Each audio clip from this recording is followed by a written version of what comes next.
not less original work, because there's a lot on social media, of course. But I think we're in something of a drought of originality in a lot of ways, right?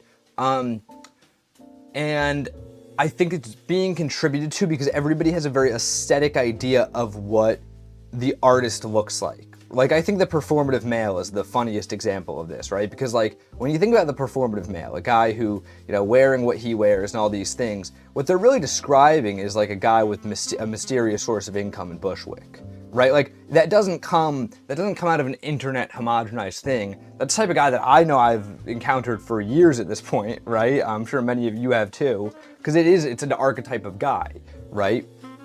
And I'd go as far as saying, and this isn't based off anything, this is just my take on the whole thing, I think that a lot of our current conceptions, specifically of masculinity, some in femininity too, but I think specifically in masculinity, menswear, yada, yada, yada, is based on seeming like an artist without actually doing any art. Like, I think having sort of I'm going to use a really annoying term here, the quote-unquote sauce of doing art without actually doing it, I feel like that's what so much of our modern, just like what's appealing to people is based off of now.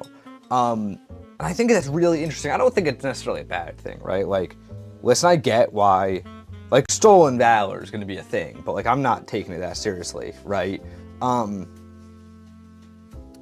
And I think, like, you'll see those French tour coats with the paint splatters all over them, and, like, a lot of stuff like that, and it's very interesting. One, I think people like the worn look. The worn look's definitely part of it. There's, like, a huge part of this that's just based around looking like you're creative and having the aesthetic experience of the artist, right? And a lot of this, I feel, comes along with, and then this is, once again, a very mean-spirited, I don't like doing a segment like this, it's very mean-spirited, but I think a lot of this sort of does come from the idea of, like, oh, I have a lot of ideas for great things.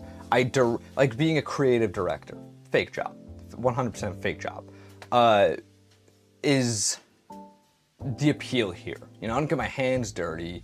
I don't put in the hours to make something, but I really do, like, I'm a creative person in this very voila way. I hate how mean-spirited this is, but it comes back to the original discussion.